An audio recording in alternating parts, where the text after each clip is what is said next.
What type of lessons you learned when you were the yacht captain and you spent around 25 years there? Well, the main lesson that I learned is that we are not in control. Mother Nature, Father Time, God, so to speak, they're the ones in control because we don't try to control the things around us. Shifted your objective from yacht captain to investor, real estate and investor.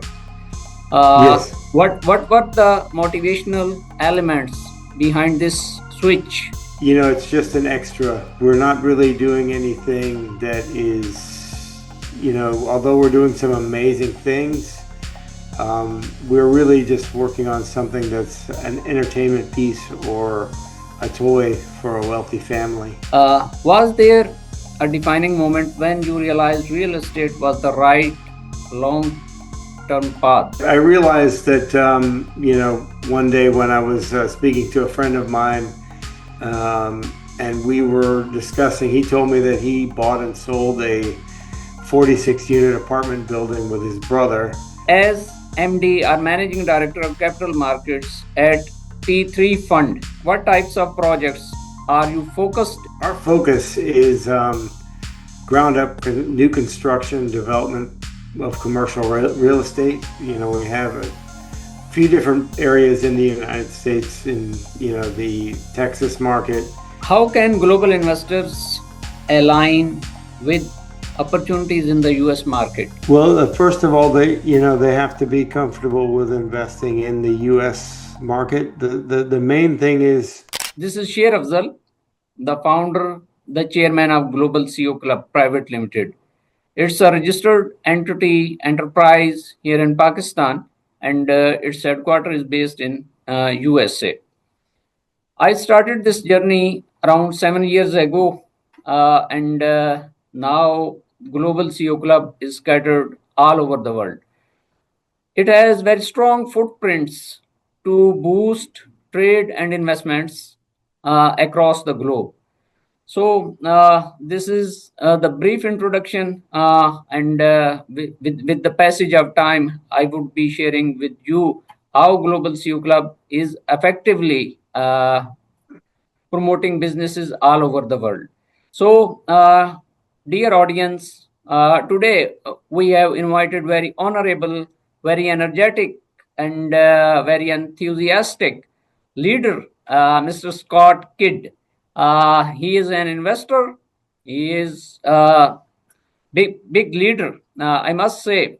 And now I request him to share with the audience of Global CEO Club your detailed introduction. Yes, please. okay. How you doing? Thank you so much for having me on. I've been a yacht captain for 20 plus years. I've been doing real estate for 20 years. Been working on commercial real estate the past 6, 7 years, probably longer. We've launched, we're working on mostly development deals, commercial real estate development, and launching funds to support that. We're really happy to be here because, we always enjoy meeting more people and more global leaders that are doing great things. Oh, thank you so much. And it's very important for me to have podcast with you, and it's very significant for the growth of Global CEO Club. Uh, Today's podcast, our discussion main theme is related with global leadership, investment, and strategic growth. So I'm again very grateful to you that you spared some time to have detailed discussion with me, with Global CEO Club, to share your views with the audience of Global CEO Club. So we continue our journey, and I want to have discussion with you related with your 25 years experience as yacht captain. Please share with us. Um, yes, it's been a very rewarding experience working with a lot of incredible people. It's brought me a lot of different places in the globe and been able to work with a lot of amazing people. It's a very amazing industry because it's a very diverse, um, a very, very diverse industry with a lot of different diverse people, that are from all around the globe, and it takes special type of people to be able to work with each other and transit a lot of places around the globe. And I've been able to share a lot of these places that not a lot of people get to go with a lot of our guests and the ownerships. And it's been an amazing experience because it's brought me to a lot of places that I never dreamed of. Oh, thank you. What type of lessons you learned when you were the yacht captain and you spent around 25 years there? What type of lessons you learned? Well, the main lesson that I learned is that we are not in control. Mother Nature, Father Time, God, so to speak, they're the ones in control because we don't try to control the things around us. We just work with what we have because it's very important that we realize that we're just a small part of a very uh, large large world, large universe. We just try to do our best to work together. Because without a good team and working together, the boat goes nowhere. Just like in business, you have to have a great team. Oh, wonderful. So we continue our discussion with you shifted your objective from yacht captain to investor, real estate and investor. Yes. What the motivational elements behind this switch? Oh, okay. Well, the um, the yachting industry in general is a very unstable business because we're working on and for a wealthy family, and if the it's just an extra. We're not really doing anything that is, although we're doing some amazing things, we're really just working on something that's an entertainment piece or a toy for a wealthy family. So if they decide not to have it anymore, or a divorce happens, or business takes a dip, the toys go away, and the boat is probably one of the first things to go. So you're kind of here today, gone today. So there's always at any moment it can end. So I've always had something on the side or had something going that would supplement that income. And I've always, my parents, I grew up with my parents that always worked for themselves.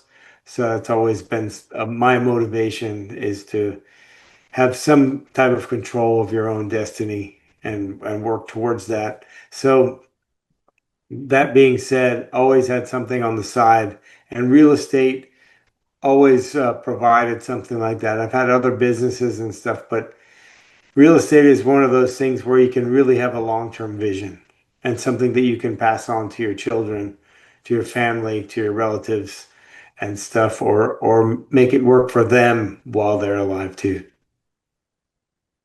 Awesome. Thank you so much again for your presence with me.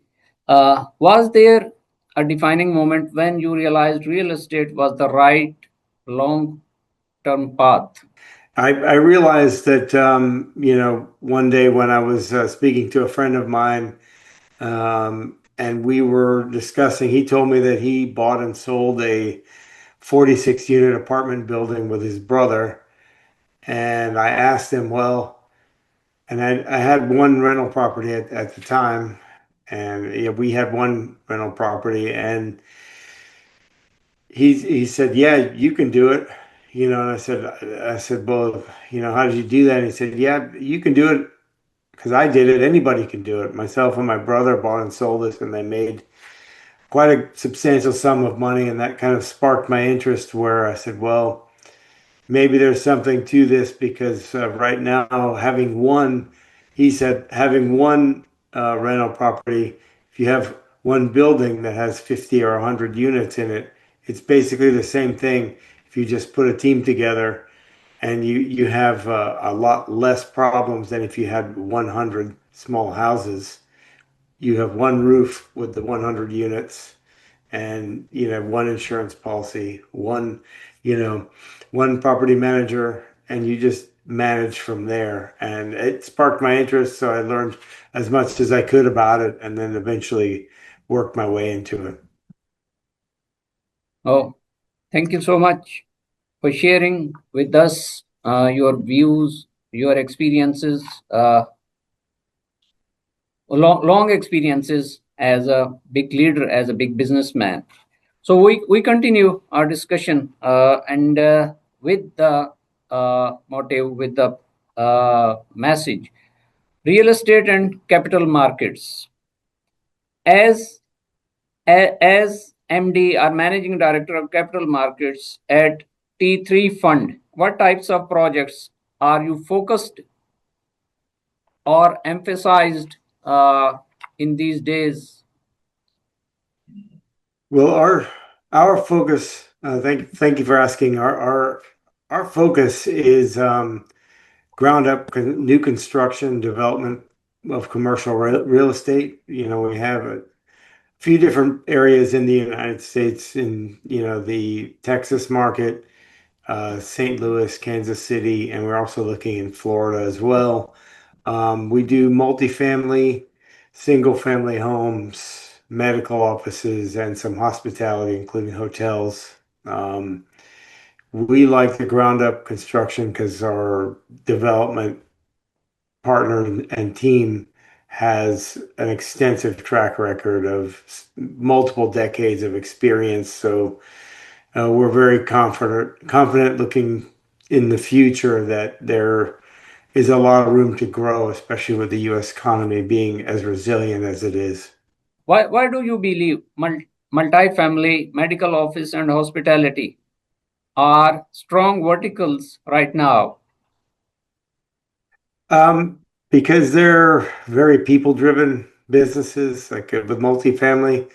There's a shortage of places to live for people, and a lot of people cannot afford a home, so we're kind of moving into that renter nation. And with that said, we're still at a shortfall. So, until we build more houses that people can afford, more people will be renting.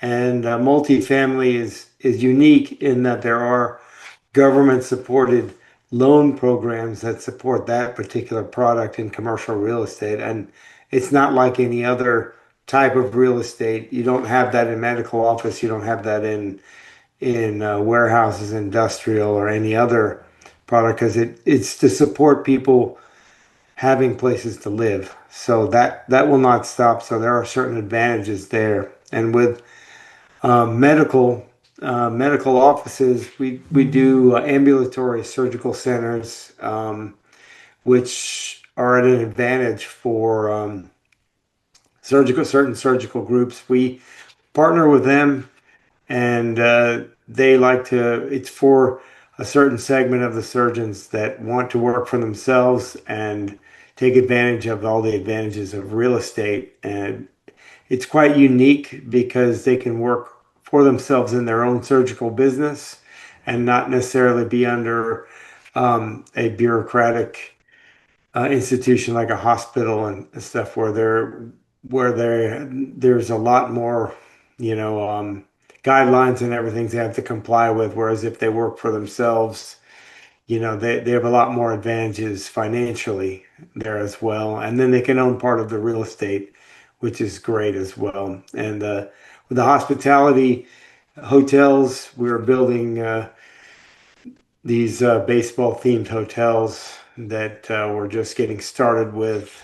Um, and there's a potential there to have 30 of them. And it's very nostalgic and they're very theme driven. The hotels in the each baseball market, and they are mixed use, so they will have restaurants and other options inside the hotel. It won't just be the hotel by itself. So there's multiple exit strategies with that, and there's also a lot of traction for and a lot of interest with a lot of professional athletes and business people. Everybody in America likes baseball, and the arrangements and the deals that we're arranging for these hotels are quite unique, and it brings a good feeling and is quite attractive for a lot of people. And we believe that this is a good business model going forward because if it's a nice place to stay and it's a very high-end place, a lot of people will come and stay there, and it'll be a part of the culture and it'll be a good brand to build out. Oh, thank you so much. As I mentioned earlier, that Global CEO Club has strong footprints across the globe, and it has a very big international business and investor network. And like uh, you are part of Global CEO Club, and Global CEO Club would be there to promote you as a global business investor and leader worldwide. So I was saying that Global CEO Club has multiple business segments. One is investment, second one is international business network, and this is purely to promote trade. And third one, Global CEO Club has its own marketplace where business community can display their product, their businesses to promote, to market their products worldwide. So, thank you so much for joining me to discuss about your ventures with the audience of Global CEO Club. So, we continue. Uh, you always talk about value creation, and what does that look like in real terms for investors? Well, the main thing with value creation for the investors is that we are in an alignment with their long-term vision, and that's the value we create for them based on if we're both in alignment of what we're building with our development projects, then we have the same vision. That's the value we create for them because we're not planning on just doing one or two with them. We want to be with them long term. So we have to be in alignment. That's the value we create through all our development projects. Thank you so much. What should passive investors understand before entering development focused deals or projects? The main thing that they should understand is that yourself and the fund manager or the developer or the sponsor, that like I was just discussing, that you're both in alignment and that the sponsor is in alignment with you and doing things that are in alignment with your long-term vision for your family. You don't want to be doing something just sheerly on the returns basis, and you really have to ask what the sponsor or fund manager's track record is. If they have a great track record, what have they been around a long time? What are they going to do when things go bad? Because things go bad in life. So, what's their reaction going to be? What is their communication style? Will they be completely transparent with you in good times, bad times, in stable times? That's what's very important. Okay, thank you. Uh, you always target strong preferred results or returns for making investments. What drives those results? What drives those returns is again the all everything that goes into that. It basically goes along with our theme of being in alignment with our investors and basically building quality products and quality buildings that serve a need for the community. Okay, thank you. How do you manage risk associated with the project funding? As you are associated with real estate projects, and there is a much risks involved uh, to make investments. How do you manage it? We manage the risks by being very strict guideline, having a very strict guidelines of what projects we go after and the types of materials and costs. We manage those. We have maximum bid contracts that we stick to with all our contractors, general contractors. Our development team has been doing it for 35 years, so they can price out all the materials and labor in all the areas because they've built all over the United States. So that's how we de-risk by being very strict with our guidelines and our costing. And then not just at the beginning, but straight through the project, we always reassess and check to make sure that we're matching the pro forma to the guidelines and those costs and risk assessments, and generally try to get underneath that with the cost without suffering, without changing the quality of the actual product coming out. Oh, thank you. Thank you so much once again. And we continue our podcast session uh, with a second, with a further discussion. What type of mistakes or blunders investors make while making investment? What do you think? Um, the main mistake that I've seen is, and that I've been guilty of as well, is because I invest passively also myself in other people's deals, not truly vetting the sponsor or the fund manager, not asking the questions, not being active in everything that they're doing. You really need to vet the sponsor first. The deal is going to be the deal. Their communication style is very important. How they communicate with you in the beginning is probably how they will communicate with you throughout. If they're not very responsive, it's probably not something you should get into. Okay, wonderful. You are also doing podcasts like Global CEO Club is doing. Uh, and this is the journey from Yacht Captain Investor podcast. Okay. So it's awesome and wonderful activity that you are also doing the same job as Global CEO Club is doing. What inspired you to launch the Yacht Captain Investor podcast? What were the factors Um, behind this? I just somebody asked me why I didn't do one, and then I did one interview, and then I said, "Well, I can do this," and I wished I would have started sooner because I enjoy it because I like meeting people and talking to people and seeing like their origination story and what what you need, what drives them to do what they do. It's really it's allowed me a lot of times and a lot of things to expose me to a lot of things I wouldn't necessarily have been exposed to.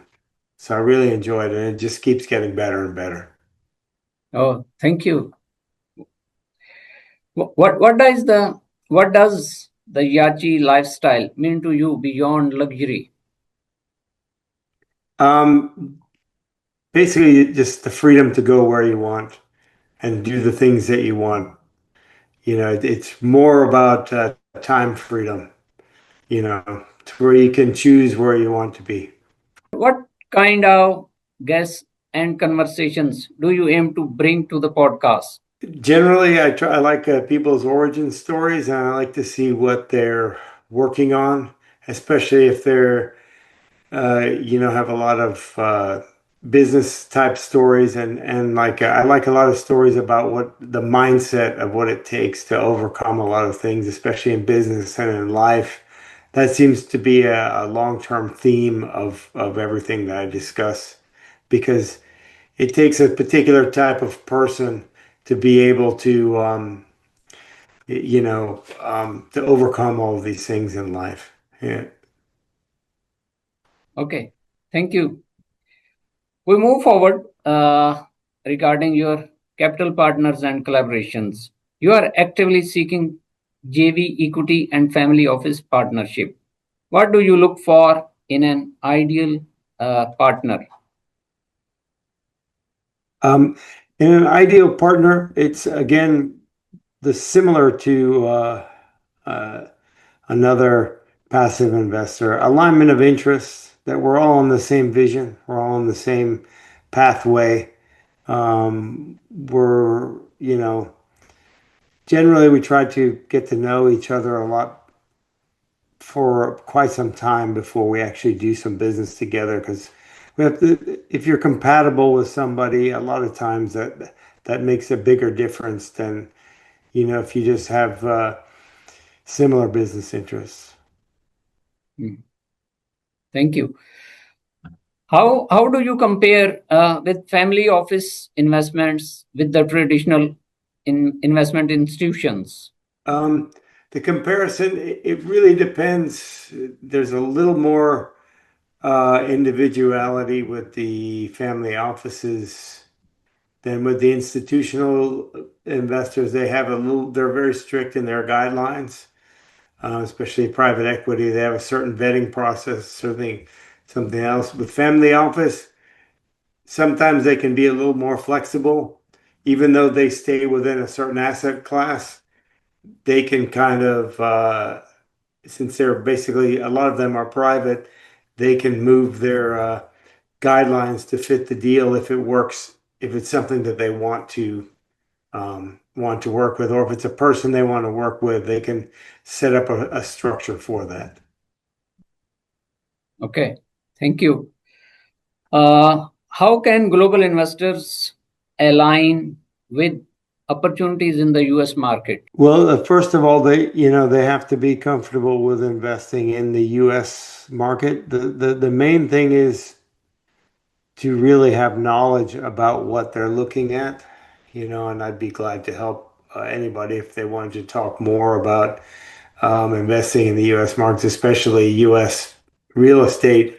There are certain things you need to do as a foreign investor in the United States, but one of the main advantages is that you are investing in assets that are backed by the global reserve currency. So you do have that advantage, whereas you're going to have a lot less fluctuation of currency compared to maybe your home country.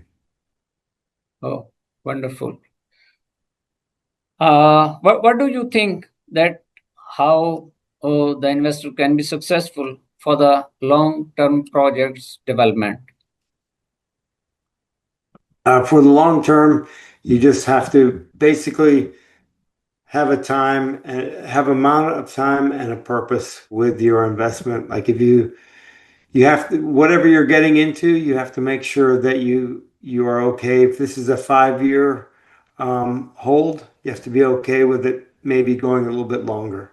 Always make sure that long-term vision can go a little bit longer, because things can happen, and you want to make sure and set up a plan initially and say, hey, I'm going to invest in real estate for the rest of my life or 30 years.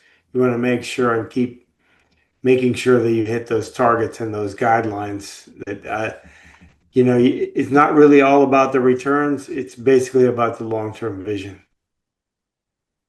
Oh, okay. We move forward regarding your leadership qualities. How do you define success today uh, compared to earlier in your career? Well, it's much different. Because a lot of the things that when I initially got started in real estate, I thought that every year I would maybe buy one house or every couple of years, and then I would be, um, growing from there, and then that would be okay. But then it has evolved into commercial real estate and development. So for me, success is, building out this fund and doing a lot of development deals that help and solve, a lot of issues that we're having in society, like more housing, bringing the cost of housing down by building more and, you know, making these things accessible to a lot more people and making sure that other people know that this is available to them, that they can actually invest in these type of things. They don't have to invest with me, but they just have to know that these things are available. That's what success is to me. Thank you. Thank you very much for sharing your views with the audience of Global CEO Club. Global CEO Club audience also wants to learn about key success factors regarding your growth. For growth is, for me, it's always learning and Yes, always being consistent yes. and networking. Those are the three things. Find the people around that are doing the things that you want to do and learn from them, learn from the main things. Don't learn about their successes, learn their mistakes and don't do those mistakes and just keep learning, keep being consistent and keep and the main thing is never quit. Just keep going. Hmm. We are also interested to learn uh, how do you pick the projects while making investments? Um, well, picking the projects, we have a team that does, a lot of our acquisitions and they study the markets. They study, where the people are moving, where everything is, where the jobs are going, where the markets are growing. And that's how the choices are made. We like the very large growth markets of Texas and the Midwest. We like Florida. Um, the main thing is that the key demographics are moving in that direction. That's how they're chosen. Okay, thank you. Which regions do you prefer to invest in? Like Asia, like Africa, like Australia? Um, Generally, our focus is solely the U.S. real estate market, um, just because that's what we know.